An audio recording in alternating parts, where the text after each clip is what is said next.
So, good evening, everyone. Don't worry, I'm only here for a few seconds. My name is Hitesh Hathi. I'm with the Michell Institute. And I have to say, of the many, many things we're doing this semester and this year, this is one of the ones that fills us with extraordinary pleasure and honor.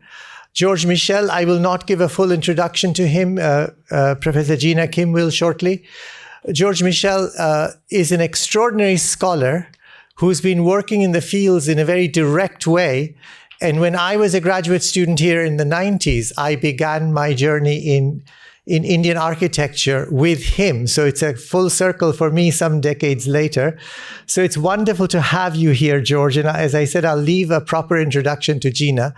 It's also wonderful to have all of you here. The Michell Institute is a cross-disciplinary research institute. We work with every part of the university, and our mission is to connect Harvard and South Asia. That is all of South Asia. We have offices in New Delhi and in Lahore in Pakistan and other smaller operations everywhere. We are at any time funding several dozen to sometimes a couple of hundred studies in South Asia, and we would welcome your participation, your ideas, your thoughts, and any projects that you think we should be doing. I'd love to hear about them. For those of you who are not signed up to our newsletter, please do so. It gives you a sense of the range of work we're doing and different ways in which you can participate. Of the things that are coming up, I'll just point out one. Next week, Bahauddin Dagar, who's an old friend and the leading exponent of Drupa, the very ancient style of Indian classical music, is going to be in residence for an entire week. He will be giving lectures in 2 classrooms, giving a public concert, and doing a public workshop that's interactive. So please try to attend that if you are interested in classical Indian music and learning from one of the great exponents of it. But, without much further ado, let me just allow us to turn to today, to the pleasures of the day. I want to actually thank the 2 faculty members who've worked with us very hard on making this happen, Rahul Mehrotra and Jinah Kim. Thank you both. Rahul and Jinah will take over, and I just want to give a briefest possible introduction to Jinah Kim, who is a friend of the Michell Institute. She is also the director of our arts program. She's also one of the most distinguished scholars of Asian arts, Asian and South Asian arts. She is also, I want to just mention a couple of her books. Her first book was Jinah, thank you. I won't even start listing the number of languages she's fluent in because we'd be here all evening. But let's leave the books aside. Let me just say that one of the most interesting projects that Jinah Kim is doing with us, in addition to her extraordinary directly academic research, is mapping color in history. It's a project that looks at art objects and attempts to understand and analyze exactly the chemical formula that makes up the pigments, which we're putting on an open source database to serve as a resource for all scholars. It's one of the most original pieces of work that's out there. It's under process, and please check out the website if you want. Jinah Kim.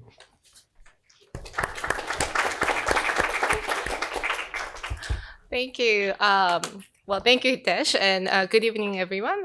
Thank you for coming out today, and I'm so excited to see so many of you here. I know this campus does not lack events, and there's steep competition, but I'm so excited. So my name is Jinah Kim, and I teach South and Southeast Asian art in the History of Art and Architecture department as the George P. Bickford Professor of South Indian and South Asian Art, and also in the South Asian Studies department. And I also oversee the arts program at the Michell Institute. And I would like to thank the team at the Michell Institute, including Hitesh and Caroline and Salman, for putting this together and making this evening possible.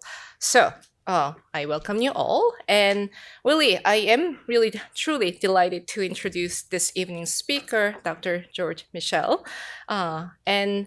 And the format of this evening is going to be Dr. Michell will give a presentation, and the discussion afterwards will be moderated by Professor Rahul Mehrotra, John T. Dunlop, Professor in Housing and Urbanization at Harvard's Graduate School of Design. So that's sort of the format, and we'll be joined by Rahul after Dr. Michell's presentation. So, to anyone interested in Hindu temples and Indian temple architecture, I think Dr. Michell requires no introduction.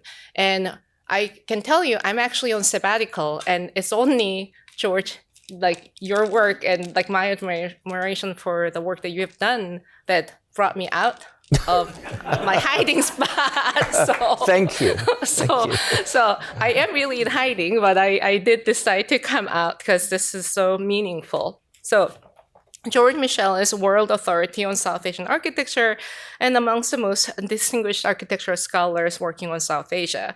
He was actually born in Australia and received a BA, Bachelor of Architecture degree from the University of Melbourne in 1968. And I was actually impressed to read about your training in classical music. He was actually a cellist and music theory and composition. But I'm glad he decided to turn to architecture and especially to South Asia. So, and after traveling through India and Cambodia during the 1965-66 vacation, he developed passion for Asian architecture. And completing his BA in 1968, he relocated to the School of Asian and African Studies, or SOAS, at the University of London and obtained his PhD in 1974 from SOAS for his dissertation on early Chalukya Temple architecture in the Deccan region of Peninsula India. In 1976, he actually did play a pivotal role in the Arts of Islam exhibition at the Hayward Gallery in London. And in 1978, he edited Architecture of the Islamic World, Its History and Social Meaning, which was republished in 1995. So he started with the Architecture of Islamic World and in terms of publications and editing publications. And his book, The Hindu Temple, An Introduction to Its Meaning and Forms, actually published in 1977.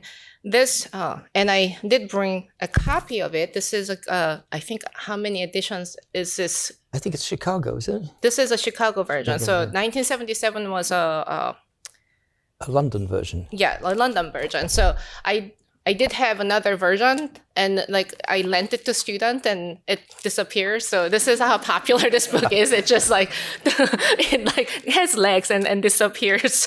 So I had to get another copy. So this is a Chicago version, yeah. And it remains a seminal publication. I mean, and it really provides a readable. If you haven't had a chance to like look at this book, if you're interested in the Indian temple, the Hindu temple, art and architecture, you must get this copy. Actually, it's really readable, concise introduction to this very vast and complex topic of the Hindu temple. So since starting with that, I think he has authored and edited more than 25 books, and we're not going to be sitting here going through all the list of books that you have done. But what's most important, I think, really, really profound contributions to the field is from 1980, together with our American archaeologist, Dr. John Fritz, who's I think we're actually commemorating in his presentation. He co-directed a 20-year survey of the great ruined city of Hampi Vijayanagara in southern India in Karnataka. This project attracted numerous volunteer architecture and archaeology students and young professionals from India and from all over the globe. And he kind of modeled these collaborative research spirit, I think, throughout his career. And their findings have been disseminated in academic monographs and a popular guidebook. And in 1996, thanks to their tireless work, the site was inscribed on the prestigious UNESCO World Heritage List. Michel's many publications include, some names, titles, Brick Temples of Bengal, Where Kings and Gods Meet, The Penguin Guide to the Monuments of India, City of Victor Vijayanagara, The Vijayanagara Courtly Style, Encyclopedia of Indian Architecture, South India. That's a big series that he did, a South India part. Dravida Desha, Palaces of Rajasthan, Elephanta and Kashgar, Oasis City on China's Old Silk Road. So those are some of these titles out of his more than 25 books. And his research has been supported by grants from the British Academy in London, the National Endowment for the Humanities, and the Smithsonian Institution in Washington. And he was visiting Rockefeller Research Fellow at the Gallery of Asian Art in Washington in 1988 and 89. And he also received the Nadoja Award from Kannada University, Hampi, Karnataka in 1999. And was more recently, in 2012, he co-founded the Deccan Heritage Foundation, which oversees restoration projects and publications on sites and monuments in Peninsular India. And some of his recent books since founding the Deccan Heritage Foundation have been sort of such welcome additions to our bibliography for teaching the graduate seminar on Indian temples. And actually, the South Asian Temple Theory and Practice, this is a graduate seminar I teach on this campus. And your book, I think that was the one on temple architecture and art of the early Chalukyas, Badami, Mahakuta, Ayole, Patadakal, that was really really foundational for us to actually study these sites. And you provided such a insightful guide for us to actually go visit these sites. So thank you. And one of the more recent publications do include like Temples of Deccan India, 7th to 13th centuries, that seems to have come out more recently. And there is also Islamic Architecture of Deccan India with Helen Fillon, and Late Temple Architecture of India, 15th to 19th centuries. So, without further ado, please join me in welcoming Dr. George Michell. Thank you. Thank you for that exhausting summary. I haven't just written books and done three. I have a life too that I somehow.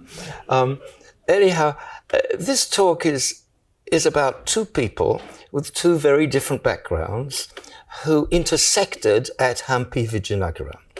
Now you have to understand, so my story, other than doing all these books and things, was that there was this place called Hampi Vijayanagara that everybody knew about as history. They knew in the 14th century this great kingdom was created. It ruled all of South India. It was hugely successful. It had diamonds, Portuguese visitors. There's all these accounts. Everybody knew about this, and that in the middle of the 16th century, it was leveled. It was destroyed by the Sultanate armies, and the Vijayanagara kings, the later kings, moved somewhere else and abandoned this city. So this was the situation. It was almost impossible to go there in the 70s. There was no bottled water, there were no beds, there was nothing. People didn't go there. But I sort of heard about it a bit, and I was at Badami finishing my doctoral work, and that's not very far. You can actually get there by train. So I went and visited the place during the 70s, and I couldn't get sort of any idea about it. It was very big, lots of landscape and rocks, and it was hot, and it just sort of didn't make sense. But as I began to think about it, I thought, this is different to other historical places to do with Hindu rulers. If you go to the Chola capital, Tanjore, if you go to the Hoysala capital, Halibid, you go to the Chandela capital in Khajuraho, etc., you will see magnificent temples with sculptures. It's all absolutely marvelous, but you won't see anything else. You won't see fortifications, you won't see palaces, you won't see pleasure pavilions, you won't see all the things that must have been there in terms of royal life, military culture, which we know through literature. But when you go to Hampi, you get all this. Suddenly you get the idea of not just a royal city, but an imperial city that ruled a complete area of India with very many different peoples, languages, and beliefs. So it was something really very special. The art historians, I have to tell you, were not very encouraging. It's too late. What are you doing looking at something of the 15th and 16th centuries? Chalukyas are fine, they're 7th and 8th, they're great. The Cholas, 11th, 12th, the Hoysalas. This was late. So for art historians, there was a sort of prejudice against this later phase, if you like, of Hindu art and architecture. Anyhow, I started to think about it, and then I went to a magazine called Marg, an illustrated magazine that came out of Bombay, and I said to its very illustrious editor, and the person who founded it, Mulk Rajanand, why don't we do an issue on Hampi? It's too late. So, I said, but you do Rajput paintings, you do Mughal architecture. Anyhow, despite this sort of lack of that sort of encouragement, somehow I got together a group of students and a photographer from Australia, and we went to Hampi and we started measuring the audience hall or the great platform or some of the early temples. We started. And Mukherjee was on his way to Badami to take some photographs from Margbal. He passed by. He saw boys and girls, Indian students, foreign students, mattresses in the ruins, little boards with tracing paper and pencils and measuring tapes and maps and drawings emerging. He said, right, this is terrific, we're doing the volume. And he did. And that's how I began to work. So I came back to London in now we're talking about spring 1980. There's a phone call. My name is John Fritz and I'm an archaeologist and I'm a friend of X in New York. Really boring. And I thought, I guess I better invite John over. Then I thought, he's an archaeologist. Why don't I put on the floor these big pieces of tracing paper with the beginnings of a sort of map of Hampi? Because there was no map. We did a bit of tracing from aerial photographs, but it was just the beginning. There were rocks and mountains and rivers and a bit here and a bit there. It was a sort of sketch. So John came and he looked at all this. I said, here's 20 square kilometers of ruins and this. And he said, but this is just the sort of thing I'm interested in. I work with prehistoric North American, American Southwest things, and it's all to do with landscape, alignments, big spaces. So that's how John got involved. And like me, he was mercifully or mercilessly unemployed, or let's say independent as a researcher. He was free to come. If he'd been teaching in an academic system, he would have only had a few weeks off here and there, but he was free to come for 3 months to India, and we went to Hampi, and that's how it started. So, can you see this with the lights on? Is that okay? Yeah. You want them down a bit? Anyhow, this is the landscape that John knew. This is the American Southwest. Of course, you're in the US, so this is familiar to you, but if I show this in India, it's very unfamiliar in some ways. But all these rocky sort of scapes this was the sort of landscape in which John did his research. And this is Chaco Canyon, which some of you may know about. I know very little, but John was working on this when I met him. This is a site that is dated approximately 9th to 11th or 12th centuries. We have no history, no language. We don't know what these people spoke. We have later inhabitants of this area, the Hopis, but whether these people of this culture were the same is something which is still being debated. Anyhow, John was interested in what could he learn from the sites. And he was trained in Chicago in what was called at the time the New Archaeology.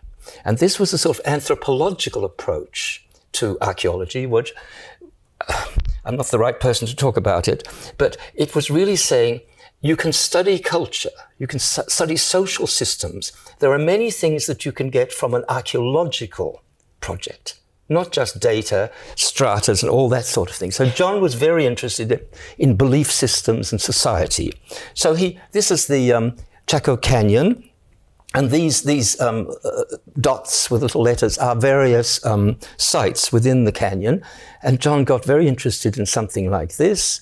This is Casa Rinconada, a Spanish name that is given, of course, by later observers. We don't know the original. And this was some sort of sacred center, so-called, big houses, large houses, they're called roughly in the literature, with these sanctuaries, these little circular, these were sort of places where some sort of ritual went on, even if you don't know what it is. But what fascinated John was the symmetries. You don't have to be a mathematician to understand that this has a sort of axis, and that on the left mirrors that on the right. So John had an idea what sort of society would require that sort of mirror symmetry in their places of meeting, whatever went on there. And this, of course, is Pueblo Bonito, which is the largest of these grand sites. Some of you may have been to these places. They're very, very impressive. And again, you can see these circular sort of depressions. These were kivas, what they call kivas. These were sort of places where people met. They had, of course, timber and thatch roofs, but that's all that's left today. And again, there is the symmetry. You can see again on the left and the right, there is something going on here, and John was puzzling about this when I met him. And then at the end of this canyon is something called Pueblo Alto, which is elevated up. And when John made a map, he discovered that things could be aligned, hang on a second, along this axis. There was something going on here, and there were these rotational symmetries of half-circular things. So he was very fascinated with these geometric configurations. So that's John in 1980. By the end of 1980, John's 40th birthday, my 35th birthday in South India in some unspeakable hotel with fluorescent tubes and you couldn't read the menus. You know, one of those places? If you've been in India, you know what I'm talking about. Anyhow, John arrives here, and this is Hampi Vijayanagara. Now, just to clarify, Vijayanagara was the name of the city of victory. But there is, in the site, a village called Hampi, which has a temple that is still active. And because that still draws pilgrims today, the whole place has been known as Hampi, but it wasn't in the past. Anyhow, Hampi is easier to pronounce than Vijayanagara, so we can just use it for the moment. This is the sacred river Tungabhadra going through this totally amazing granite landscape. So I have to tell you that nobody goes to Hampi that doesn't succumb to the beauty of the landscape. It's something very special. And a lot of people said it's worth visiting this place without any history, without any archaeology, because it's such a fantastic experience. And the landscape itself, of course, is imbued with legend and meaning. Here we don't have to search for this, because it's obvious that this is a sacred mandala of lingas next to the river that gets flooded by the waters of the river. So the water, as it were, worships these sorts of imagery. The landscape itself is part of the legends. This whitewashed cavern, you can see a crevice between two rocks. This has to do with the Ramayana. For those of you who have no idea what this means, it's one of the great epics of India. The key part of it that's relevant to this site is where Rama, the dispossessed king, and his brother go searching for Rama's wife, who has been abducted. And they go south to try to find what happened to her. And they come to the kingdom of the monkeys, Kishkinda. And Vijayanagara Hampi is identified as Kishkinda. This is, according to local belief, is the Kishkinda. And this is where Sugriva, who was a dispossessed rightful monkey king, not unlike Rama, who was a dispossessed rightful human god king, he found the jewels that Sita dropped from her aerial chariot as she was being abducted. So when Rama and his brother come, he shows them, this is where I found the jewels. So we know that she flew over this place. And people today, as you can see from the whitewash, they still revere this. So this is an ongoing living tradition. So here we have a landscape is imbued with meaning to this day.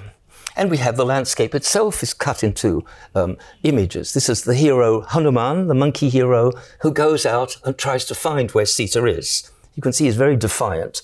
It is a sort of symbol of strength, which is very attractive to the Vijayanagara kings. And this is amazing picture, shows you probably a 15th or early 16th century carving on a boulder with Rama in the middle, Lakshmana to the left and Sita to the right. So the principal characters of the Ramayana here dressed up because they're still in worship. And you'll be pleased to know the very fresh flowers, wonderful saris and garments and gilded crowns. So this legendary aspect of the landscape has not been lost. Being an archaeologist, the first thing we had to do was to make a map. And this wasn't so easy, but eventually we came up with this sort of sketch map, if you like, a preliminary map.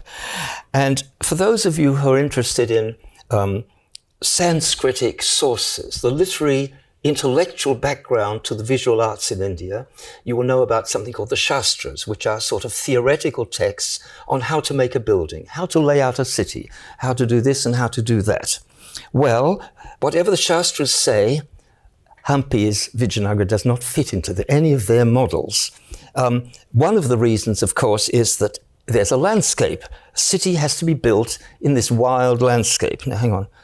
And just here is the river that you saw a picture of. Here are some of the great Hindu religious monuments. These are to Vishnu. Here is Hampi with its still living temple to Shiva. So we call this the sacred center. This is where the great monuments, religious monuments. Then there is an agricultural zone along here, where rivers and aqueducts, where water flows, where vegetation grows, and where crops were grown. And we have no evidence of building or pottery, the sort of things you'd expect from habitation. So this seems to be a sort of buffer zone for growing food. And then we come to what John called the urban core. See, the urban core is here, completely surrounded by walls. And you might say, well, this is very irregular. The walls don't fall. They're not in a square or circular formation. And we'll say, of course they're not, because they have to follow the natural hills. You see, they run along the hills, they go around the hills, and then at the bottom where it's flat, they go more straight. So it's an irregular configuration, at one end of which is what we call the royal center. This was the place where the kings, the rulers of this kingdom, this empire, conducted their business and where they lived. Exactly how they did it, we may not know, but this is where they did it, we believe. So this was the sort of zonal approach to urban space. And this is not something that's found in the theoretical literature as far as I know, but some of you may be more adept in the Sanskrit text and can find. But I think it's the creative response to a place that needs to be converted into an imperial capital. And this creativity is something we find throughout the architecture and the art. It's something new. Now, much of the site is like this. You see these rocky granite, empty sort of surfaces. John, as an archaeologist, was trained to dig. He was an earth archaeologist. There was no way we, as foreigners, could get a permit to dig. Even if we had got a permit, how would we have managed local workmen that we couldn't speak with? And we could only do 5 square meters, 10 square meters, 15 square meters. But here we have 25 square kilometers of ruins. What would we have learned? Meanwhile, our Indian colleagues, state government, central government, were doing these excavations. So that was not our role. So John said, if we can't go down, let's go across.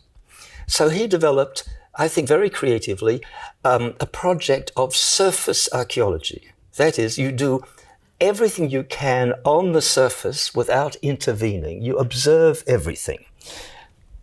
And so John had these sorts of maps made.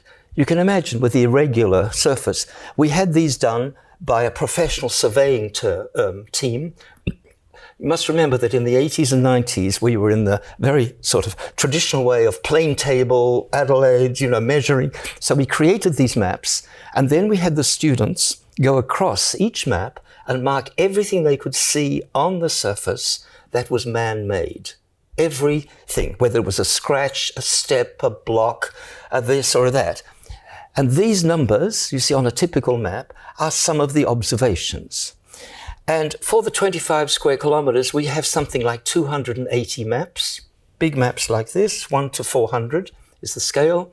We have, I believe, 35,000 observations. And these are the sorts of things that John's team observed. This is a tie hole for an animal. You tie something. These are pounding holes for grain. There are no houses here anymore. But it's most likely some families lived in this area. So if one could start to interpret these observations, one might be able to then work out who lived where, who these people might be, how many of them are, and could we develop an idea, a model of the population? Because these are clues. And it's John who showed us that these could be clues, and of course future generations of investigators can start to interpret. So this archaeological atlas that John has spawned, I'm pleased to tell you that the American Institute of Indian Studies in Delhi will host this atlas digitally, and we are currently, John's assistant in India is putting in the final corrections for this. It's several months of work, and we found the funding to support this from the Harish and Binu Shah Foundation in Mumbai. Will put up the money. So it's sort of happening. Exactly when it'll all be ready, I can't tell you. Another year or so before it's out as a digital thing. And now I'm trying to raise money to issue paper copies, because I still feel, with all the wonderful digital sophistications, who knows in 20, 30 years' time, it's worth having some paper sets. And one will go to the British Library, which is where our materials, our drawings, our maps, all our original materials are now deposited there, because we think that is the best place. So this is one aspect. So let's move on now to another part of the site. This is the Royal Centre, the place where the king and the court operated from. And in the middle of the Royal Centre is this temple. What you're looking at is not just the walls, but all these things were not visible in the early 1980s. They have been cleared, not exactly excavated, but they removed the earth and found these stone basements of residential and civic and military and perhaps bureaucratic structures. Even if we don't know quite what they were, it gives you an idea of what a palace area might have been like. And in the middle is this temple. And this is a temple dedicated to Rama and his consort. Now, Rama is a very popular god in India, and if any of you are interested in Indian art, literature, music or dance, you'll know all about the Ramayana. But there aren't that many Rama temples just for Rama. Rama's always there, there's a little shrine here, a little thing, but actually dedicated Rama temples, for some reason, are not always there. Anyhow, this is the sort of state-of-the-art of early 15th century architecture in South India. It's very Tamil, it's very inspired by Chola or earlier models, and this idea of building partly in granite and partly in, so the lower parts, my finger, whoops, the lower parts, let's get back, hang on. The lower walls are in granite, the tower is in brick. And it would have been covered with plaster and painted. The whole building would have been painted in such a way that you wouldn't have noted the transition between stone and brick. The outside of the temple tells you nothing about Rama, but it tells you everything about the king. So it is a royal world. And this type of imagery is unique to Vijayanagara. We don't have a history, I believe, of this sort of royal pageantry. And what you're looking at is the sort of parades that took place at the great festival held at Hampi Vijayanagara at Mahalavami, at the end of September, beginning of October, the end of the monsoon, before the king went to pilgrimage or went to war. So it was a very important moment. And at the festival, all of the governors and people of the kingdom had to come to the capital. They had to pay their taxes. They had to swear their allegiance to the king, promise their animals and troops. So it was one of those moments that made the kingship work in a huge empire. And this is the imagery that illustrates it. So you have parades of elephants. I think we have here's a closer one. Parades of elephants, parades of horses, and note, it's not horse riders, it's not cavalry. These are actual animals that are being paraded, and the people who are parading them are Arabs. You see these people here in the, these are Arabs because in the 15th century, when this temple was built, the Arabian sea trade of horses to South India was controlled by Arabs, bringing horses from the southern coast of Iran and the Arabian Peninsula, maybe east, that we believe. But on the temple itself, we have Rama. So Rama's story is contained within the king's story. And this is something I think very special. It's very inventive. We don't have any I don't believe any sort of predecessors for something like this. And here the whole story of the Ramayana is told in 108 panels, you'll be relieved to learn, a sacred number, of course. And, you have these scenes of Rama shooting arrows through 7 palm trees to kill the bad monkey king, Vali, and then the rightful monkey king presenting his thanks to Rama. So this is part of the story, and it goes in layers, clockwise, of course, because that's the way things are done in India. And we have wonderful scenes like this. Here is Rama giving his ring to Hanuman. The monkey says, please go and find Sita, and when you find her, show her my ring so she'll know that you've come from me. And on exactly the same place on the other side of the temple, this is the southern side, on the northern side, we have Sita taking out her hair jewel and giving it to Hanuman so he could take it back to Rama to show that he'd found her. So this idea of imagery being coordinated spatially with the architecture is very well worked out here. And that's something which Anna Dalla Piccola, one of our colleagues, the art historian, she worked on. So these are sort of sidelines to our project. So there is John, interested in the Ramayana temple, and he walks through the royal centre. And what does he notice? That if you walk up this alley in the middle of the royal centre, there's a doorway that is aligned with the centre of the Rama temple. This is where Rama was worshipped, inside there. And if you go up here, you see the tower, and then you see this. You see the summit of a mountain. This mountain is called Matanga Hill. It's also connected with the Ramayana because Matanga was a saint who protected blah, blah. So suddenly there's something going on between the temple and the landscape. And there are these alignments that John started to work on. Sorry, this is a bit blurred.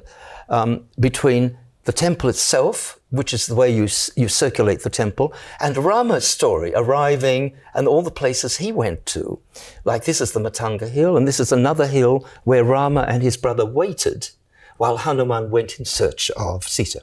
So this is really John's discovery that somehow the landscape and the religious, if you like, forces of the landscape dictated the temple architecture. The city was somehow linked with this is one of the hills. This is Malyavan, and this is the birthplace of Hanuman, Anjanadri Hill, which is a very popular place today. In fact, it's a little bit too popular. They're thinking maybe have a chairlift here so thousands of people can go up and down. I think it's just been paused for the moment, this project, I hope. So this is the plan of the royal centre. And in the middle of this circle, here is the Ramachandra temple. And John noted these divisions and said, right, this should be called royal performance. This is the outgoing, public, male, if you like, side of what happens. And on the left, on the west, is the private, maybe more the female side, the royal residence. And so this type of interpretation, simplified, of course, gives us a reading on how we should interpret what we see in these parts of the city.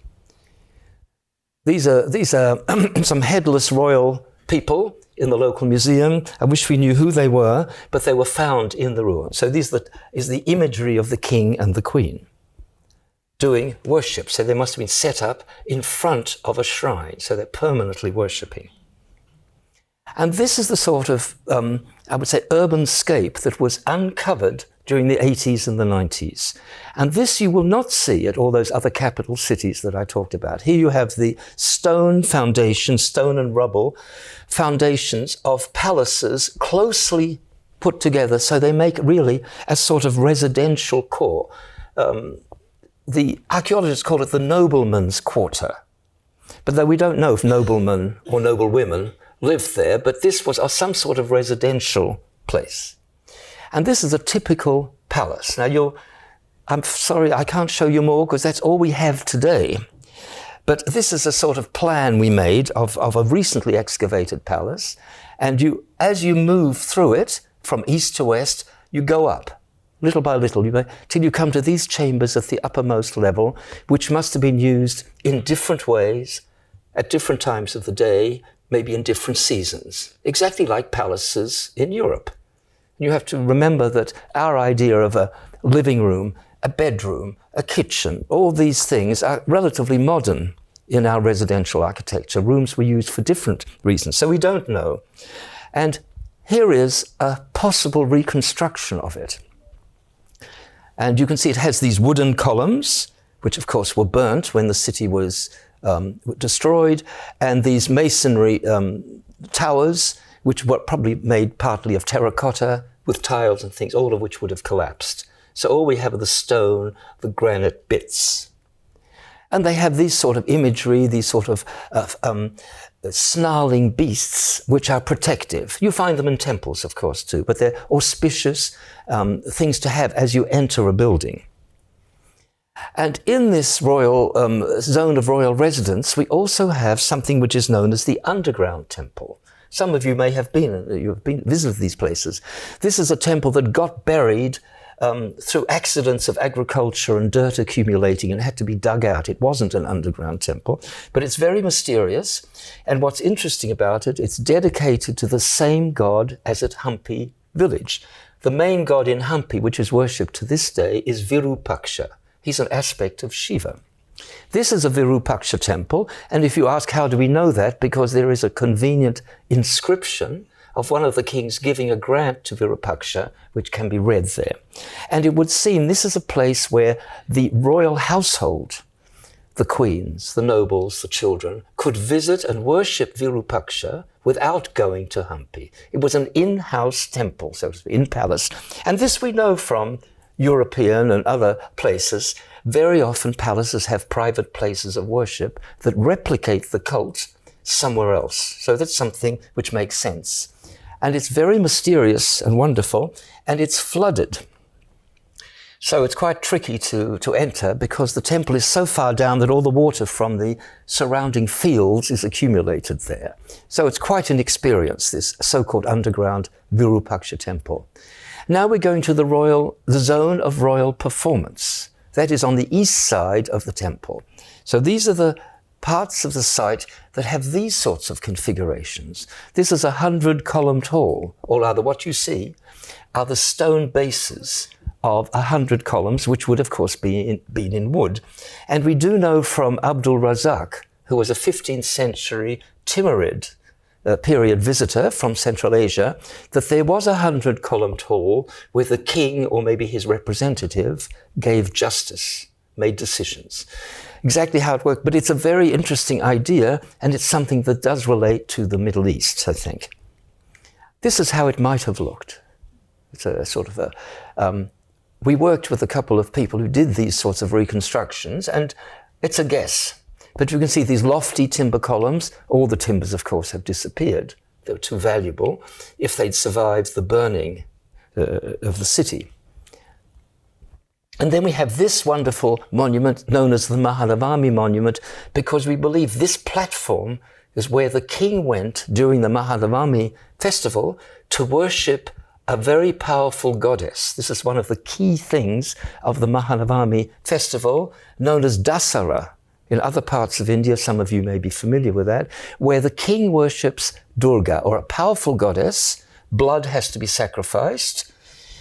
So goats, buffaloes have to be sacrificed, and the goddess then gives her power to the king, to his weapons, to his animals, to his troops. So this is not just a fanciful ceremony. This is an essential moment in the year where the king has to, and he has to do it in front of other people. People have to see him do it. So we believe that this is the monument in which this happened, and it's a key monument within the zone of royal performance.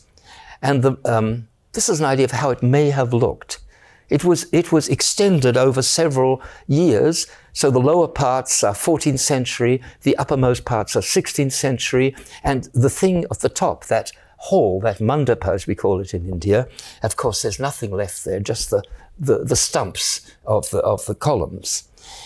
And on the walls of the temple is this sort of art. This has got nothing to do with temple art. What we're looking at here is probably 14th century, the earliest part, probably erected, we believe, soon after the establishment of the zone of royal performance. And it shows things that the king does and the king needs. He needs animals, he needs horses to be trained, he goes hunting, he imports exotic animals. There were no camels in South India. We speculate whether they're really there or not, but anyhow, he's shown to be there. And there are these sort of scenes of the royal figure hunting. And the vitality and the slight crudeness, stylistically, of this sort of image is very typical of the royal art of Hampi. And this, again, is something that was, I think, invented. They were very creative. They weren't just doing things that had been done before. They invented this sort of imagery. And they they recorded things that happened. Here we have a seated figure on the left. You can see with his leg crossed over rather uncomfortably. That is a royal seated figure. Even Rama when he appears in the art, is seated like that. So it is the god king, if you like. And he is receiving two characters with their hands held down in submission. And they will wear long tunics. They have funny little pointed hats and pigtails. They are Muslims. They are from the Sultanate capital, further north. And we're not quite clear, are they actually prisoners? Or now I'm beginning to think perhaps they've come to pay their respects, to make some sort of deal. Because there were interactions between the Sultanate court and Vijayanagara, even though they fought lots of wars. And the early kings of Vijayanagara employed these characters as entertainers. Now, if you look at them, these two characters, they have pointed beards. They have slippers. One is playing a tambourine, the other has a sort of ribbon and he's dancing, and they have these pointed little hats, you see, with little sort of flutings on them. Now, these are Central Asian Turks. And John and I have been to Osh. I think it's in Kyrgyzstan, I can't remember now. But we bought felt hats, which were pointed like this, with exactly these sorts of things. So these characters came into India with the North Indian sultans. They came down into the Deccan region of South India when the sultans invaded that part of the world. And they stayed on to seek employment under the Vijayanagara kings. So what we're dealing here is with a world where all sorts of people came. Water management is a great feature of the site. We even had a PhD student from Cambridge, UK, who did his thesis on the water supply system of the Royal Centre, because how could they deal with everyday life if there wasn't water? So there are these still to be seen, these sort of aqueducts, these raised water channels. And one inspired Indian archaeologist noticed here, you see a spout. And when they excavated the dirt in front, this is what they found. It was filled in. When we first worked, it wasn't there. All our early maps don't show it. It's just blank. So the mystery is, this was not just abandoned with dirt going in. You know, you'd expect it to be like this. It was absolutely filled in level. So something happened. There was some decision, which we don't know about, whereby this thing was obliterated.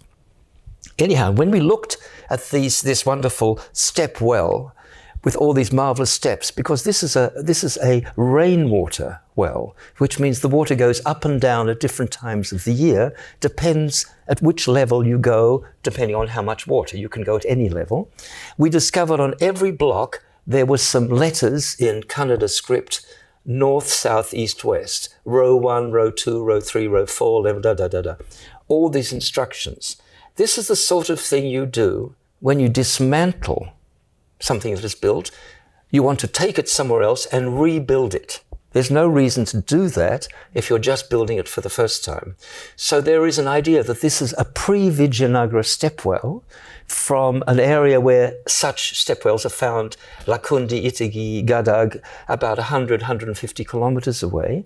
And that we have this idea that the Vijayanagara, one of the Vijayanagara kings, went by and thought, this is terrific. I would like to have this in my palace, send 420 bullock carts and bring, it's not such a big deal compared to a war, and all of them are quite small, so they're not huge bits. So that's a sort of yet to be proved, but an idea. So we didn't feel we had to solve everything about Hampi Vijayanagara. The idea was to bring up these questions, which we were, I think, among the first to do, to start asking and thinking. And then we have these sorts of places. This is a so-called Queen's Bath within the zone of royal performance. Now, in the zone of royal performance, women wouldn't bathe. If they were going to bathe, they would do it in the zone of, the private part, zone of royal residence. This, we do think, is a male pleasure pavilion, that the central zone, this court, was filled with water, because we have pipes and water accessing materials around this. And it's most likely, our model is men in the balconies consuming alcohol and non-vegetarian delicious snacks, with women in the middle who were not relatives. They were not part of the imperial family. They were the courtesans, and disporting themselves according to this imagery that you find in every Hindi movie, what I call the wet sari routine. You know about it. It's in a waterfall or it's in a fountain, or, there's always a scene at some points where the women have to get wet for the reasons I don't have to explain. And I would like to suggest that this was such a place. It was a pleasure pavilion for the royal court, the men of the royal court. So, but look at the architecture. It's dilapidated, of course, but you don't need to be a great art historian to discover this is sort of different. These arches and these decorations, this all comes out of Sultanate architecture. That is the architecture of the Bahmanis, who were based a couple of 100 kilometers away, not very far, at Gulbarga and Bidar. And it led to these sorts of buildings. This is a watchtower, lookout tower, to survey the access into the courtyards of the royal centre, the zone of royal performance. And it's in a sort of hybrid style. It has a sort of funny little arches, which we know, all this sort of architecture is known from the Sultanate, with funny little temple-like. And the fact that it's built entirely in brick and stone, entirely of masonry and plaster clad, links it to the Sultanate building tradition. What to call it? In another era, we would have used terms like Indo-Islamic, but we don't do that anymore. But this type of architecture is found only in the zone of royal performance, hardly anywhere else at the site. So it seems to be closely linked with the king, the emperor, and the court. I call it the Vijayanagara courtly style. And it is a hybrid style, and until recently, until postmodernism and all that, hybrid was bad. But now hybrid is good and interesting and stimulating. So, we're okay with hybrid. I would have thought, when I was young, I think hybrid would have been, no good. But now it's fascinating because it yields ideas about cultural interaction through style and technique. So here's the plaster decoration of one of the monuments, one of the buildings, and you can see it's all in stylized floral patterns, typical of Sultanate styles, you see? And there's even these little roundels here at the top. These are typical, but of course this monster mask is everything to do with temple art. So again, it's a hybrid design. It's quite possible the people who executed this had already done similar things for mosques and tombs of the Bahmanis. Whether they were Muslim or Hindu doesn't matter, but it's possible that was. And then we're sort of coming to the end. This is the great elephant stables. Anybody who's been there will know about this extraordinary monument, built mostly in stone, but with domes and vaults. The whole thing, this looks like a sort of Muslim tomb, doesn't it? Here's another one, you see? And these were so-called elephant stables. Well, John and I resisted this idea. How could you build elephant stables like this? It doesn't make any sense. Elephants need to be outside. They need to be fed enormous amounts of greenery. They wouldn't exist for very long there. And then we realized we're getting the wrong idea. This was not an everyday elephant stables. This was a special place to show elephants on important occasions.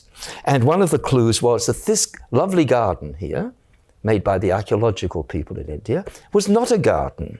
It was a dirt, open space, a parade ground. In India, we call it a maidan. It was a place where you paraded animals, you paraded troops in military formations, and that this pavilion here at the top, this little chamber at the top, was a place, a sort of what we call in Mughal architecture, a nakka khana, a place where musicians and drummers would have been housed to beat the rhythms by which the animals and troops would have been paraded. And here at the end would have been a grandstand where the king and his visitors would have been seated to see the troops parading. And near to this is this piece of architecture. And in the present signage of the site, this is called a zanana, this area. That is an abode of women. And this lovely piece of building is called the Lotus Mahal, which is very nice. But of course, where does this name Lotus Mahal come from? It's got nothing to do with Vijayanagara. In fact, the earliest map of the site calls this site a council hall, which it probably was, a place where the king or military commander gave instructions and met with people because it's just near the stables. It's not a place where women would have cavorted in a sort of pleasurable manner. They wouldn't be near the elephant stables. And again, this is the finest example of this courtly style. And it's great fun to sort of break it down into these chhajas. This is what we call in India, this overhanging eave. It's typical of temple architecture. And these pyramidal towers, typical of Deccan Hindu or temple architecture. And then you have all these lobed arches, typical of Sultanate architecture with the plaster decoration. So the whole thing is laid out on a symmetrical plan, which is a mandala, that is, very symmetrical. So again, it's a perfect realization of this courtly style, and it is the best preserved of all the royal buildings in the royal part of the site. So I hope this has given you some idea. And here is John Fritz in front of the Lotus Mahal, beckoning us, welcoming us. And John and I had 22 years of field work and 20 odd years of thinking about it, trying to put it together, make the maps. John sadly died early last year. He was 83, so he'd done very many years of work. And this is, I think, one of our most useful products that John and I did. This is the guidebook to Hampi Vijayanagara. And it's a sort of classic in the sense it's been around forever. And we've tried to keep it up to date. But it gives the basic information. And you can't buy it here in paper, but you can get it as an e-book through our Deccan Heritage Foundation site. You can buy it in India as a book. So this is the book that I hope, if any of you are interested, you will get in one form or another. And if you haven't been to Hampi, I hope all of you take the chance and go, because it's an unforgettable experience. Thank you. I hope I haven't enjoyed. Do I sit down?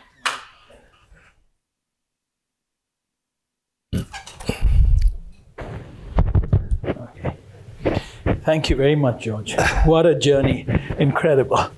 There's a lot of expertise here. I can see colleagues who will have questions about art, the architecture. But I want to kind of try to get you to reflect on something. I'm sure you have, but let me try. What's incredible is the way you describe the city, because it doesn't fit any of the Shastras, because it was really about accommodating to the landscape, a stunning landscape, a difficult landscape, a topography that had all sorts of challenges. And of course, you didn't show us stuff. There's so much to show. But there also, that stepped well is one example, and I think that's a wonderful insight that it was reassembled. But there are enormous tanks. There is a whole infrastructure, and my impression, the few times I've been there, once when I overlapped with you, but was that this was an amazingly well thought out network of infrastructure, of agriculture, of the royal palace, of settlements. That plan that John made of the zoning is beginning to reveal that.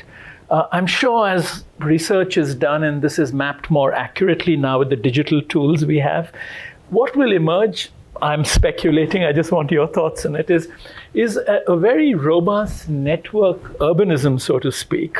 I think of Angkor Wat, which was 12th century, but if you visit there, you see that you arrive, you drive for 40 minutes and you arrive at the most beautiful brick temple, because there would have been agriculture surrounding it, and the surplus from that income gave you these pockets of settlements, very urban.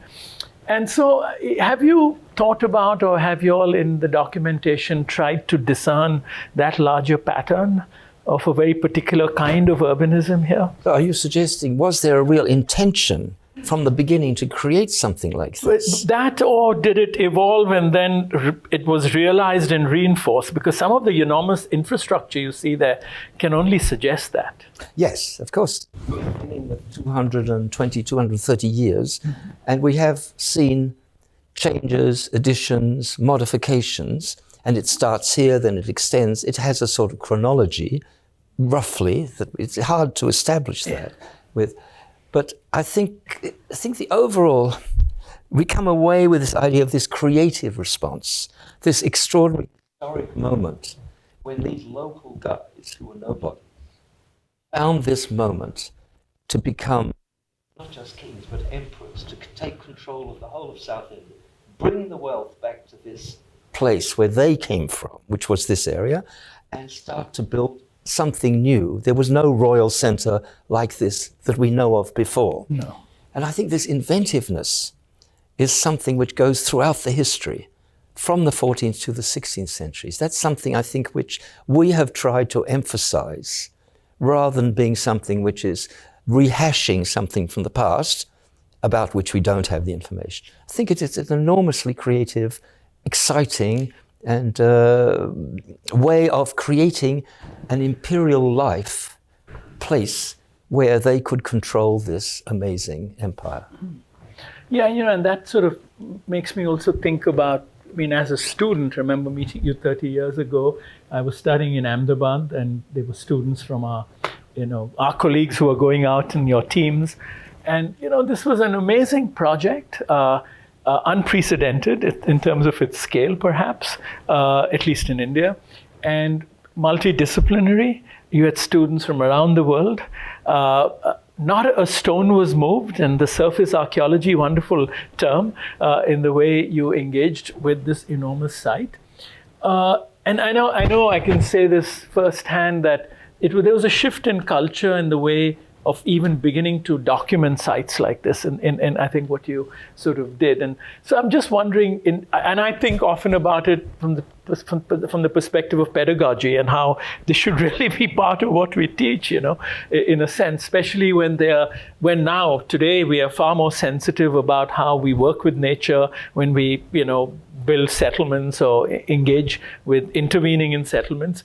In reflection, did you ever think of this, of institutionalizing this in some way? Well, I think the great force of our project was that it was not institutionalized. Yes. It was improvised, and it put a huge amount of emphasis on drawing. So when students came and said, we'll make a sketch of that column, I said, I don't want a sketch of that column. I want to sit you there for 4 days, measure it all, and make that drawing as accurate as you can. Take your time. Don't rush anything. And I've met students, who are now, of course, middle-aged and bald and all that, but they were all 19 and 20 or their grandmothers. They say, you put us to work on a basement moulding of I don't know what, and we spent 2 weeks doing these basement. She said, and we can't go to any temple now without looking at the basement mouldings. So it was something which cannot be done through mobile phones or digital. It's something to do with the act of drawing, because that's an act of understanding. Yeah. No, and I think that generosity, because I know one of the things you insisted on was there was no copyright. You encouraged students that whatever they culled, they could do things with. And it was very generous as a project, even in spirit. Well, it was realistic. Yes. We wanted students to do the work, and if they wished, to use that work for I think there were quite a few except Ahmedabad who used these drawings as part of their whatever program they needed to. It was fine. So let's open it up to questions, and I'll come back with a couple of others later. The audience, if you could very briefly introduce yourself, if they're.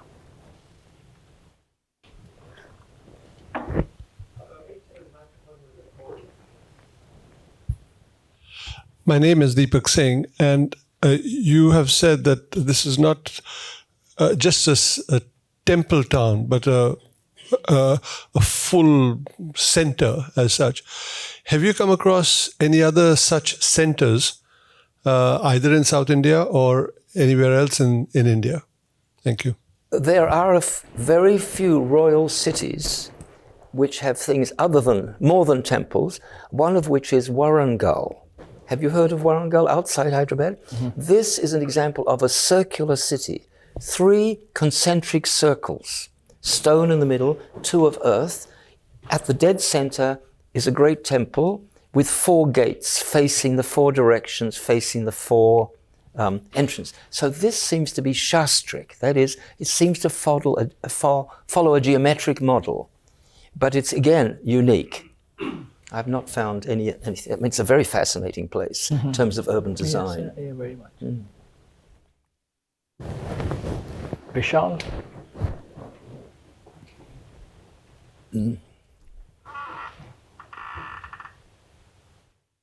Thank you so much. My name is Vishal Kandelwal and I teach in the History of Art and Architecture department here. I was really drawn to that image where you showed us the topography behind one of the structures, I think a hill-like form.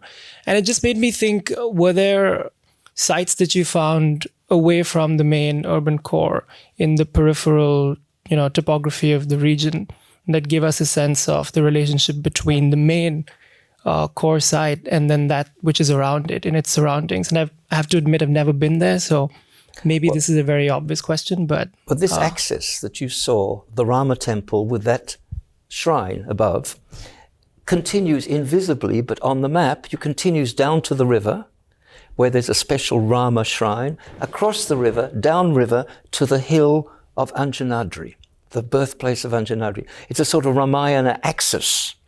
And even though it can't be seen, it can be mapped, which is what we've done. So there are these extensions of these, if you like, axial associations of architecture and landscape. In fact, I think this is still a very understudied aspect of South Asian culture, the impact of landscape and its associations. Because in India, everything, every rock, every mountain, everything is imbued with force.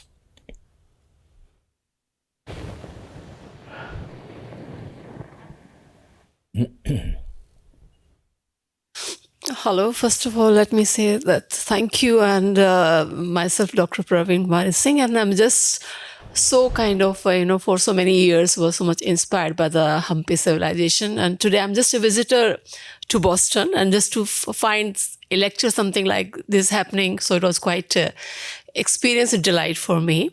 So just wondering that as you experienced, I also felt that from nowhere, at such a very strange location, this civilization from nowhere it came, and then it just vanished. So in your, whatever you were looking through, were there any footprints that what really happened there of the way the civilization went out? So there were any archaeological footprints of its going into oblivion? Well, the question which is that people always ask us, it's a fabulous landscape, it's marvelous, blah, blah, blah, but why build a city here? What is it doing here? So that's a whole question that can be answered partly, which is to do with local people from that area, to do with water, the river running through, the water changing levels so you could get channels and you could make agriculture, protection, great rocks on the north where the sultans were. So there were various ways in which the city made, a place like that made sense for local guys to become emperors. And it all happened very quickly. Within 20, 30, 40 years, they had all of South India. But it was like Washington. It was created artificially. It wasn't an economic center. It wasn't a great port city like New York. It was created because of these local associations. So when they lost that great battle in 1565 against the sultans, they abandoned the city. And the city was never again started up. Unlike other cities that were destroyed, rebuilt, destroyed, rebuilt, you think of Delhi and other cities in history, this was abandoned because it was too close to the Sultanate centers of power, in my opinion. It's a bit like Constantinople and Ankara.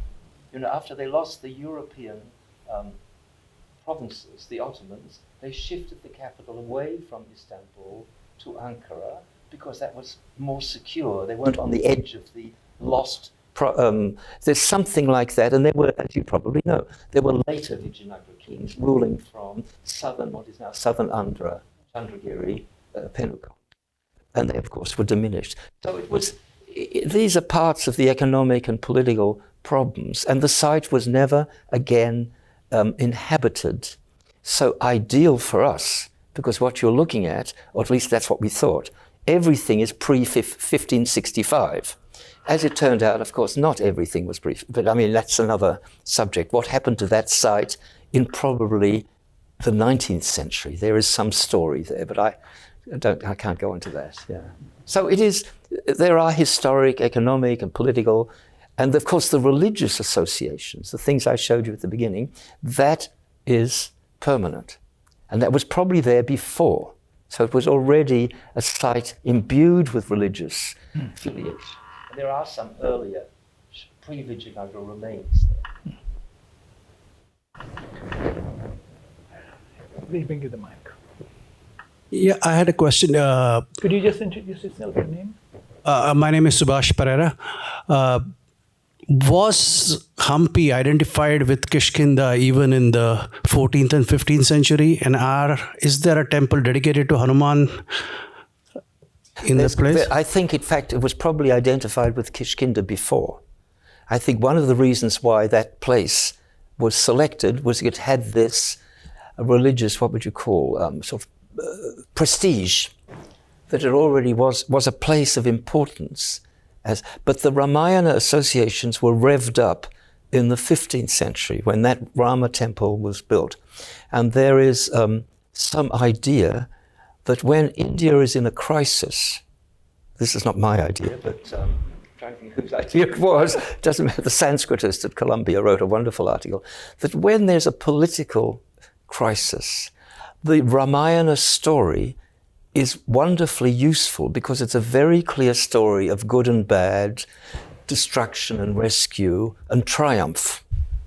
And so in the 15th century, where there were various intense troubles with the sultans, this Ramayana mythology, which I think was latent and probably there, was charged up. And there are other moments in India's history, which I will not recall now, where similar things happened with the Ramayana becomes extremely important.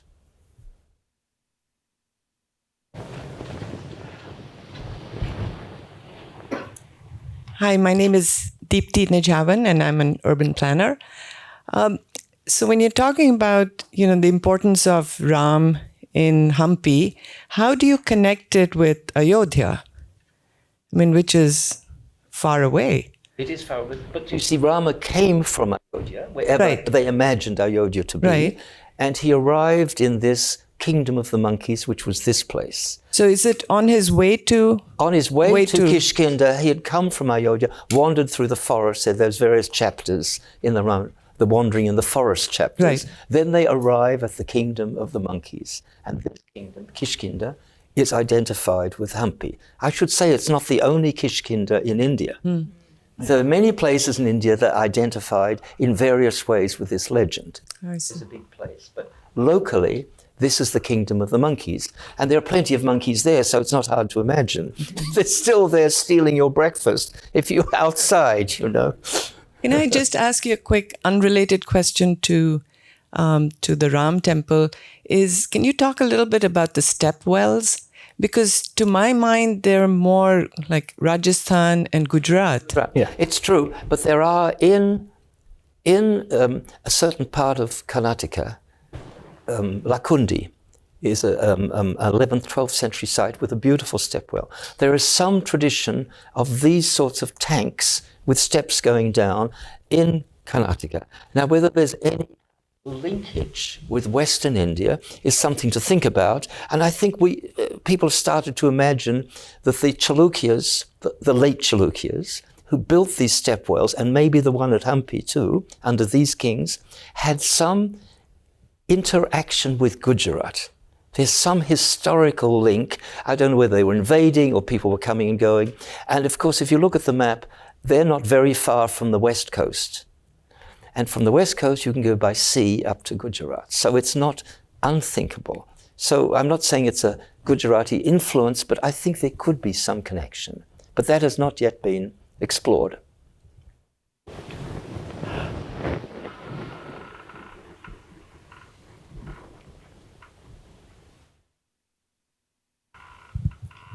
Hi, my name is Asim. I am not in academia research. I work on the bus side of things at the T. My question was about how everyday people lived, or like the general urban structure of the settlement. You showed things like the animal tying hook and then the grain pounding area. Does that or anything else with that give you an idea about how the city was, like the street structure or how settlements were, marketplaces, etc.? Well, I think John hoped that by documenting these clues, these interventions into the landscape, they could perhaps start to help us interpret what these people did and how they. We have no architecture of ordinary people. We've got barely architecture of the royals. So all this has been washed away and destroyed because it was built in impermanent materials. So everybody asks us, how many people lived in Hampi? What was the population? There's no way we can understand, measure it. The Portuguese who arrived in the early 16th century, they were bringers of horses, as you may know. They captured the Arabian Sea trade, and some of these horse traders were sort of spies. And they left accounts which are absolutely wonderful, and they said it was bigger than anything they had seen, like Lisbon and Rome. But actually Lisbon didn't have many people, so it wasn't a big place by comparison with Hampi Vijayanagara. And they were, of course, amazed at the wealth, the population, the beauty of the women. They were very interested in that, in the bazaars. They were not immune to female attractions, and especially the diamonds. This was a big thing about Vijayanagara. And if those of you don't know that the places where diamonds were found, the only places where diamonds were found in the world were in these riverbeds in what was one of the realms of Vijayanagara. And after 1565, this particular zone of the empire was taken over by Golconda. And so you've all heard about Golconda diamonds, but Golconda diamonds are actually Vijayanagara diamonds. They inherited that. So this is irrelevant. But there were these enormous wealth, which was commented on, and the ordinary people are not commented on. But then that's, of course, that's history written by people at that level. But George, it would be right to say, just picking up on that question, was that there were multiple settlements with temples. It was an entire network. It was zonal. So in fact, some of these great temples, which I didn't have time to show you, some of these great Vaishnava temples dedicated to different aspects of Vishnu. Vaishnava. No, I'm talking about the Vaishnava ones, the ones that were sort of destroyed. There were many of these big temples. Vitala is one of them, Tiruvenganath. These were actually like suburbs in themselves. They were like complete little suburban centers. They had their own waterworks. They had their own bazaar streets where festivals were held. They had places for accommodation, and they were priestly people, and they were places where huge economic things happened at festival time. They also managed land. And the inscriptions on the temples don't tell us anything spiritual or how to perform ceremonies. They tell you all about how much land this was worth and that was worth, and dry land and wet land. The temples, so they were, and at Hampi is a Shiva temple, you're absolutely right, the Virupaksha temple, which is the one that is very common today. That also was in itself, and until recently, the village of Hampi. So these temples were all sort of nuclei of suburban. So that's again something, these multiple temple centers within a city is not something we see very often. If you go to Madurai or you go to Tanjore, these great southern Indian temple cities, you will find one great temple in the middle, geometric, and the city arranged around it. This is why I think you're, talking about the interface with the landscape, because the landscape really forced this pattern versus getting...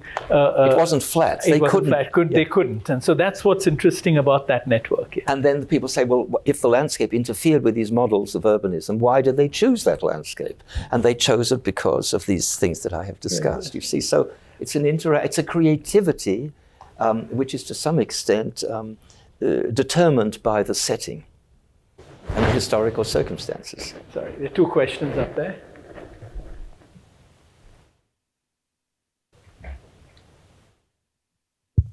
Hi, I'm Narendra from Kennedy School. I had this question about the economics of the kingdom. Like, it ran for 200 plus years. From agriculture, it started. Like you showed that trade was also a part of the kingdom. And were there like written records about trade kept up, how much it contributed to the economy? And Like, were there diffusion of like other ideas also from trade, how it changed the culture of the society? Well, there's a huge amount of epigraphic, that is, stone inscriptions giving you information on trade, what was traded, what was pillaged, war, and Tamil Nadu, which was a very wealthy part of southern India, was completely drained of all of its resources. So, and all of these governors had to pay tax. So there was a huge amount of coinage, precious metals. Remember all the gold that was in India, plenty of that, the diamonds, and then the agricultural wealth. This was a wealthy part of the world, and people speculate that Vijayanagara would have been, at its time, equal to almost any of the wealthiest cities of Asia, like of China of that time. And the changing patterns of the economics is not something I can tell you much about, but there are people who have investigated this and written about it, because you have all this epigraphic materials about this, and all the data on the temples themselves is about this. And the temples themselves managed this wealth. They had storehouses for grain. They were there making sure the city operated economically, because the king, the court, and the military were out doing wars. They were away from the capital. And so the whole population of the city went down, probably, when the king and court were not there. And then when they came back, hundreds and thousands more people were there. So it had probably this fluctuating economy.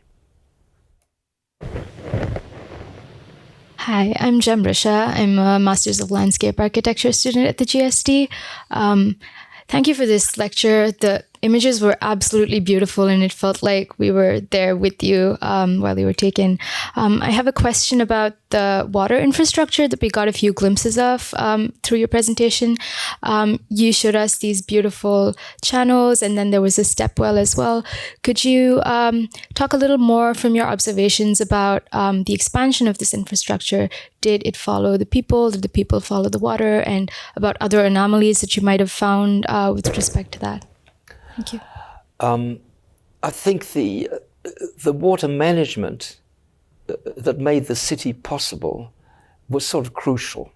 So the only reason this place, this remote, rocky, arid sort of landscape, could support a population and, the wealth and splendor of the court was because they were able to organize the water. So there's one great river that runs through, and they were able to, I didn't really discuss it because it's not my subject, but this river loses height in this area sufficiently for channels to be brought out at an upper level, these anicuts, and then to go down into agriculture. It was a possible scape. And the largest hydroelectric dam in South India after independence was the Tungabhadra electric dam. So they dammed the river already in the 1950s.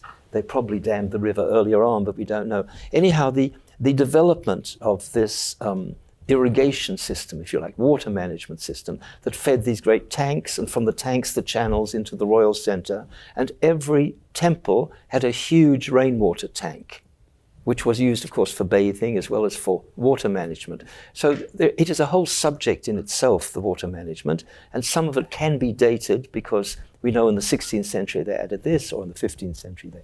So there is, I think, an evolution of water, and there is this monograph done by one of our archaeology students, which we published on water management of the Royal Centre.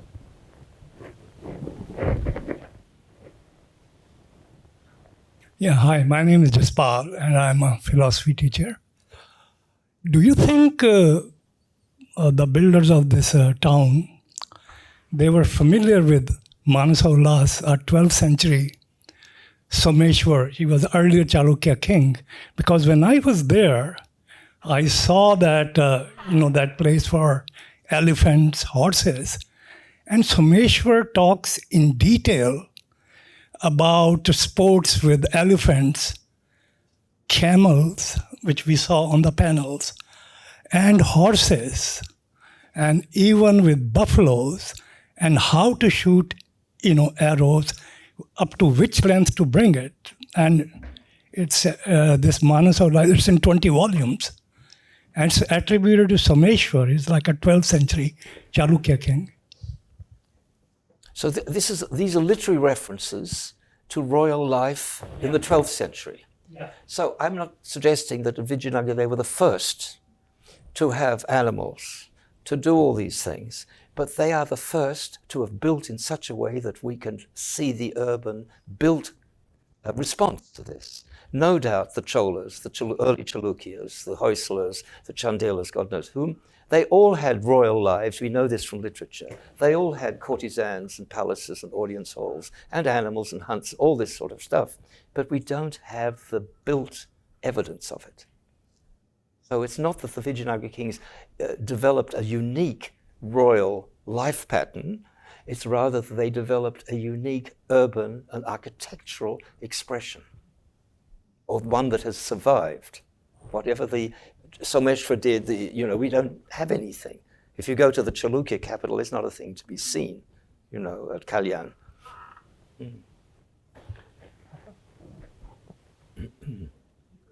Right, thank you. So I am Papal Suneja. I am a visiting scholar at the MIT Architecture, visiting from Bauhaus University at Weimar, Germany. I have a very different question from you. You mentioned that the Mark featured Hampi quite late. I'm aware of the issue from 1968, which featured Khajuraho from Madhya Pradesh, where Charles Fabry, the Hungarian Indian art critic, contributed immensely. I want to know from you, how was the Mark issue on Hampi taken and received by the people? Because they were hardly authentic sources of information at that time. And if you could precisely mention, was it late 70s or early 80s? The Marg volume? Yeah. Yes. I think it came out in about 82 or 83, something like that. It was the work we did in 80, put it together, and it came out in 81. I think people really enjoyed it. And 20 years later, was it 20 years later? I can't remember. We persuaded Marg, we said there's been so much research done at Hampi, why don't we do a sort of a, what's happened in the last 20 years, which they agreed. First one had a black cover. Yes, you're right. Yes, it was black. Yeah, you're right. And so, and this is not perhaps relevant, but it's interesting. If any of you are interested in early photography, as we came back from Hampi in 1980, there was a phone call from the Victoria and Albert Museum.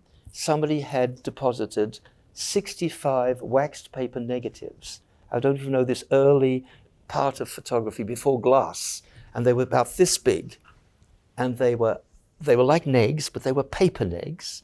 And the curator, Robert Skelton of the Indian section, said, there are lots of rocks and things. He said, I think they might be Hampi. You've just been in Hampi. Come and have a look. So suddenly we found these 1856 photographs. It's a very early date for photography. I think Greece and Egypt were only photographed maybe a year before. And here was this colonel in the army. I mean, there were no professional photographers, but these army guys who were engineers were very interested in photography. And this Mr. Alexander Greenlaw, Colonel Alexander Greenlaw, was stationed nearby, as some of you may know about, at Bellary, which was the British cantonment, 60 kilometers. And he embarked upon weekend excursions to Hampi, probably with a bullock cart, to take this sort of enormous box. And these marvelous pictures showed us the site, how it was, and they were found in England, even though Greenlaw died and is buried in Kunur, near Uti. So he never got back to England, but somehow the negs got back to England, and now these negs are in the Al-Qazi Foundation, in Delhi. And this was an exhibition too. Yes, there were various exhibitions, and then our Australian photographer, yes, somebody that we knew from Melbourne, wonderful architectural photographer, said, I'd love to come to India and photograph, but it's got to be something really worth it. So when I started Hampi, I said, John, I think this really is worth it. But there were no publications. There was no way I could actually show him. But of course, he went nuts, as you can imagine, coming to this site. And then he developed this re-photography project, going back to each spot where Greenlaw had been, working out exactly the location, working out the aperture, the camera, and did this matching set of photographs, which of course gives us insights into conservation, destruction. But I have to say almost everything that it was photographed was more or less still there. Just one thing was, Anyhow, that was just an aside. It's been a very fascinating experience. for all of us. Yeah. Before I go to you, Hitesh, I just related to that, George. Am I right in saying your direct involvement with the site now? You're not actually doing stuff, but you're. So I think it would be interesting for us to hear from you. What is the archive? What is the atlas? Where is the archive going? And what might you hope scholars would do with it? So the drawings, all the drawings were produced by the students and the young professionals. All the pencils, everything was done in pencil at the site, finished. Because I knew if it wasn't finished, when would it be finished? It had to be finished. And the ink drawings, which were then done, a selection of these pencils were inked for publication. They were a field notebook with all the, students, the transparencies, the black and white, the whole sort of physical apparatus of this project has now been deposited with the British Library. Because they know how to look after paper things. They have a fantastic Indian section. Any scholar will able. And John raised money before he died for a 1-year catalogue. Somebody who would just work on that collection and who's just begun. She's been an Indian lady, and she's just begun this work. And if I determine in the course of the 1 year or thereabouts that we need a second year, I'm going to go back to all the people who came to Hampi that we took around and raised money for a second. So that's the archive. Meanwhile, the Atlas project, the map that I showed you, these 275 maps or whatever, this is now being, the corrections for this map are now being done in India by John's assistant. He wasn't very good at finishing. He fiddled with everything. He wanted it perfect. So when he died, somewhere in his laptop, in a file inside a file, inside a file, inside a file, are the final reflections and corrections. So we now have somebody who's been working on that for some months. Hopefully that will be finished. And we will, the American Institute has agreed to host it digitally. We have the money for that, and then I'll probably go out and get some money to issue some of it in paper.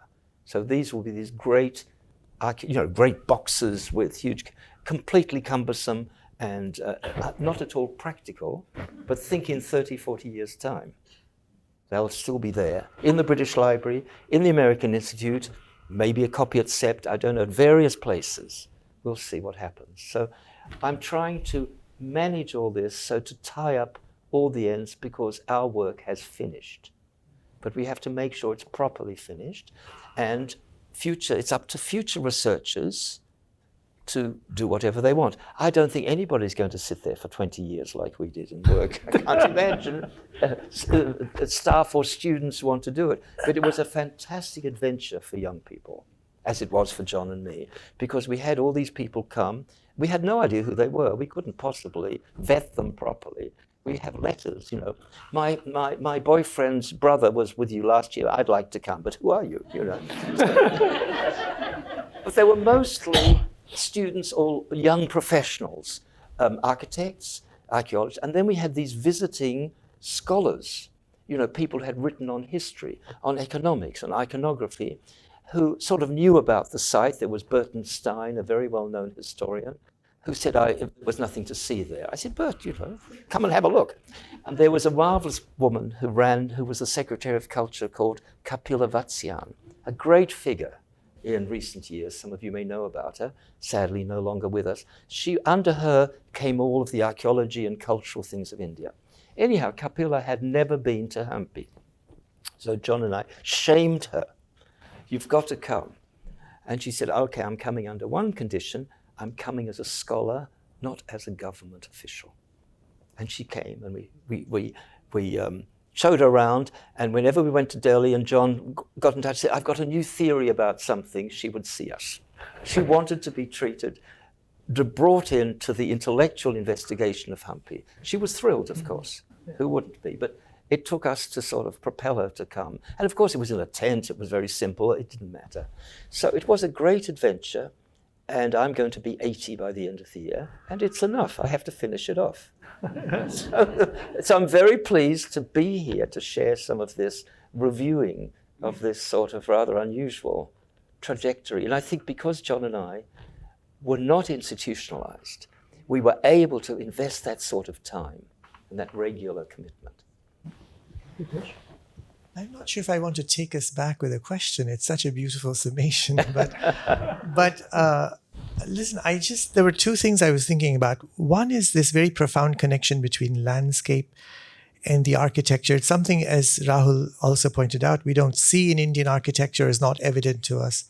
On the other hand, we know even to this day, at least in the countryside, whatever you build, you first ask that ground for permission to build it because something is there already. So there's this deep sense that something is already there. But so I'd love to hear more about that. But the other question I was going to ask you is this Ramayana association. It's not just India. It's very present for imperial cities in Southeast Asia. I mean, Ayutthaya is perhaps the example. But over and over again in Cambodia, as far as Indonesia, strong association with Rama, with royal families, with empires. So would this, and of course, South Indian influence is great, and the intercourse and commerce is very vital. So I wonder if that was present as a model. And I wonder Fatehpur Sikri, which was begun a few years after the end of, 1565, Fatehpur Sikri begins in 1570s. Late 1500s, yeah. 1571, 72 is when it begins. If there's any connection, because also it's a very idiosyncratic and syncretic style. In fact, the Eve you showed, you could say, is there all over Fatehpur Sikri. Well, I don't pursue the Fatehpur Sikri Hampi connection. I don't have the time to think about it. I don't think the Mughals had any idea about Hampi Vijayanagara. But Ramayana, of course, has a long history in Indian culture, as you know, but it doesn't always find expression in such monumental form. And of course, the cultures of Southeast Asia, whether Cambodia, Myanmar or Indonesia, they were very good at reinventing the Indian what we call tradition, in ways that were not done in India. We don't have anything in India like the Angkor temples, where they're enormous, geometrically perfect, masses. People in India didn't do that sort of thing. We have to speculate, why was it done outside India? So one of the models is 20th century modernism, which was invented probably in the German-speaking parts of Central Europe, and then got disrupted by events and by lack of patronage. And then it comes to New York. Suddenly everything's on a grander scale. They can build the buildings that people in Brno, Vienna, Berlin, Weimar, God knows, can only dream of. Suddenly, these architects that we don't even remember very well build these great masterpieces like the Chrysler Building, which is probably, a vision for Middle Europe. So maybe Southeast Asia was able to take ideas and employ them on a scale that was not possible intellectually and physically and financially. But this is a viewpoint. It's not a historical solution. I think we're at time, but I'm tempted to just sort of maybe pick your mind on a question. I mean, I think going back to the landscape, really, this was a case as opposed to Fatehpur Sikri where the dwellings, the architecture was placed in the interstitial spaces, leaving the landscape alone in some ways, very carefully done.